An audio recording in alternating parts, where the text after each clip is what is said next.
This video is part 2 in a two-part series, and it is a continuation of the 6 steps to create a marketing plan. We went through the first 5 steps in the first video. Now let's move on to the 6th.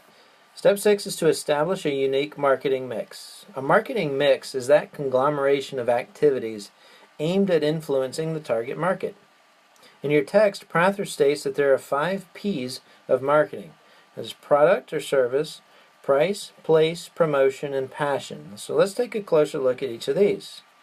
Your product or service indicate those things that are designed to satisfy the needs or wants of the identified target market. The product or service is that thing, that service or product, that thing that the airport is offering that people want to buy. What do people want to buy? That's your product or service. Price refers to the value of the good, product, or that service. Price for airports must be set at a point that customers are willing to pay. Well, for anything, it should be set at a point that customers are willing to pay. In the case of air carriers, though, they must be convinced that airport costs, as well as aircraft operating costs, will be less than the revenues that they will realize by operating into your airport. It has to pay them to fly into your airport. Otherwise, it would not be valuable for them. So price points are worth considering. The third P is place. Place refers to getting the product or service to a customer in a timely manner and at a convenient location. It's the right amount of the right thing at the right time, right? Simple, right? Maybe not so much. Step 4, or the fourth P, actually. The fourth P is promotion. Promotion is the heart of marketing and is the form of communication that's used to get the word out. The promotional mix consists of 3 different available forms: public relations, advertising, and networking. Let's look at each of these 3 in further detail. Public relations is the act of relating to the public. Sounds simple, right?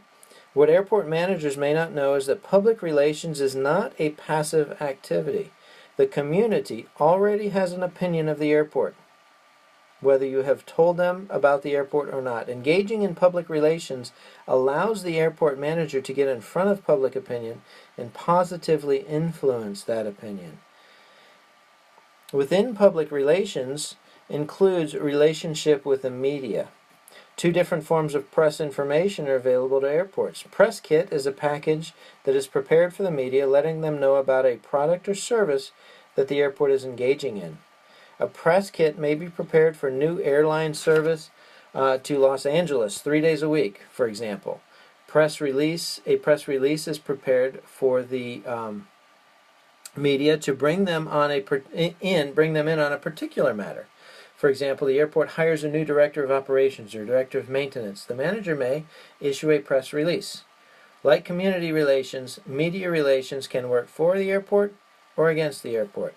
Proactive managers that get out in front of the media and that get out in front of any potential bad news have a much better chance of influencing media and public relation coverage in a positive light than those that are reactive to it.